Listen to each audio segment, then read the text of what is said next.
I don't know, friends, if you can see where we are, but we are actually, believe it or not, standing in a very place, the same spot that Martin Luther King Jr. stood when he was here giving this unbelievable speech called I Have a Dream in 1963. And there were tens of thousands of people right there. And we are here with a special person that is going to give us a little bit more about what happened those few days ago. Few days ago, I have a dream. That was 100 years after Civil War when Martin Luther King gave that speech to millions of people and evoked the memory of Lincoln when the segregation was a nightmare and he decided to fight for the people who needed his help. Today, we do have our Martin Luther King, who has a dream. Our Martin Luther King today is Pastor Artur. Wow. And we have Junior here, right here in Washington, D.C. Yes, we're at the Lincoln Memorial, where the statue of Abraham Lincoln is dedicated to the Gettysburg Address and the inaugural address Abraham Lincoln made. On both walls, you can see inscribed his speeches, and it's dedicated to the impact that he made during the American Civil War. Okay, let's have a look.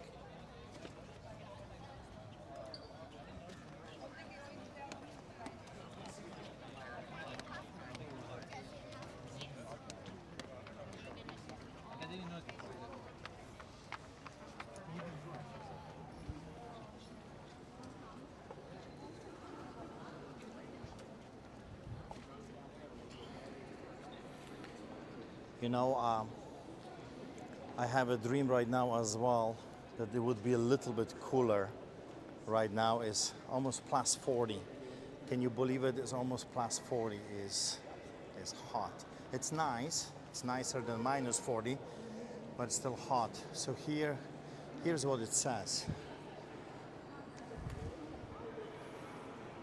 In this temple, as in the hearts of the people for whom he saved the Union, the memory of Abraham Lincoln is enshrined forever. He's sitting and watching the next generations, saying to all of us, do the right thing, stand for what is right.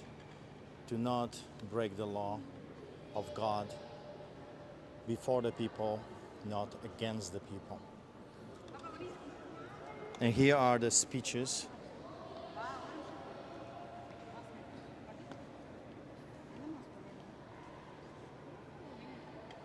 A new nation conceived in liberty and dedicated to the proposition that all men are created equal. And that was, of course, a portion of Martin Luther King's Jr. speech. Powerful words.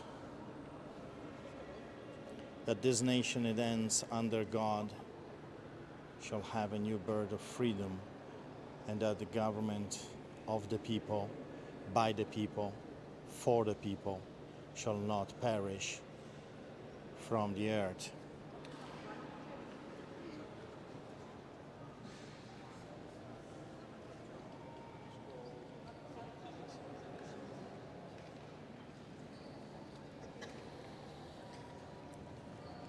So friends, unfortunately, those powerful words that Abraham Lincoln had for the nation at that time have been forgotten by the politicians of today.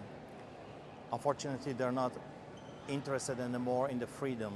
They don't think that the nation is for the people, by the people, for the purpose of freedom for all. I mean, it's unbelievable. It's so sad that those politicians have forgotten why we have elected them, what is the purpose for their job, why they do what they do.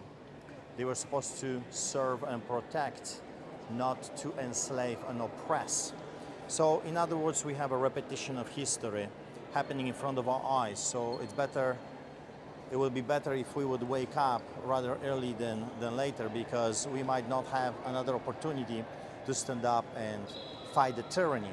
Those people did their duty, they paid the price. Many of them died, were murdered and wounded, but they stood for what they believed in. Now it's time for the Christians to stand up for what we believe in, for freedom, for Christ, for faith. So one day we can come together and stand before the living God and say this to Him: I did what I could, I stood for you, I stood for the truth, because the truth, the Bible says, will set the captives free. So I want to bless you from Washington, D.C. I mean, this is a special place. This was a special person in history.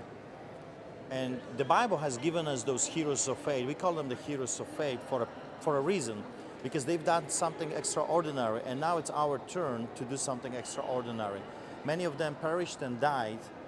Now it's our time, it's our turn in this time in history to do something for Christ and to stand for freedom, for liberty, for faith, for Christ, and for the future generations. You know, when I see monuments like this, I have always this thought in my mind, in my heart: what would happen if those people were not willing to pay the price? You know, Christians think that it will cost them nothing. I mean, look at me. I'm swimming right now. As you can see, it's Africa.